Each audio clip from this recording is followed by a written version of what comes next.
Hello mga kadadalabs, nandyan po ang ating isda na binabad natin kagabi at lulutuin natin sa air fryer. So, ayan guys. But before that, may setting din siya muna. So, isiset natin to 200. Kasi it's a fish, it's 200 ang init. Kailangan niya ng 200. At it will be 15 minutes.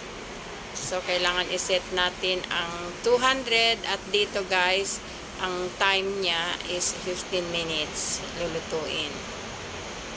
So, ayan, kukunin natin ang lalagyanan. Dito natin ipapasok ang isda. So, ayan guys.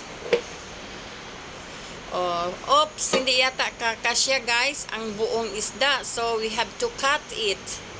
So, ayan guys, kinat ko na para kasyang-kasya siya sa lahat sa loob ng ating air fryer. And we have to arrange it properly para maayos ang luto niya. So, ayan. I-set natin sa loob ng maayos ang pagkalagay para maayos din ang pagkaluto. So, ayan. So, ayan guys, ready na siya para ilagay sa ating air fryer. So, ipapasok na natin. And, yan, well done. So, i-check natin ang kanyang setting. First, i-on muna natin ang power.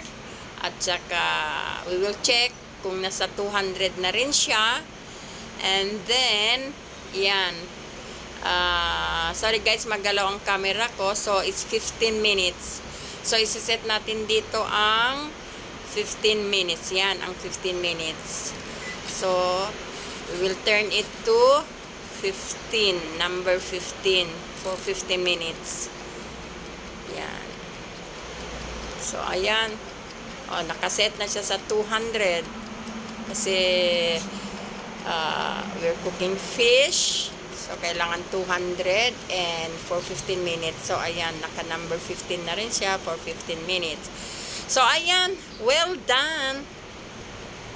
So, nandito na guys, luto na siya ang ating tuna sa air fryer. So, yummy. So, ayan guys, ang sarap-sarap niya. So, sana nagustuhan nyo ang aking short videos. And thank you for watching. Blessed day. It's a Friday.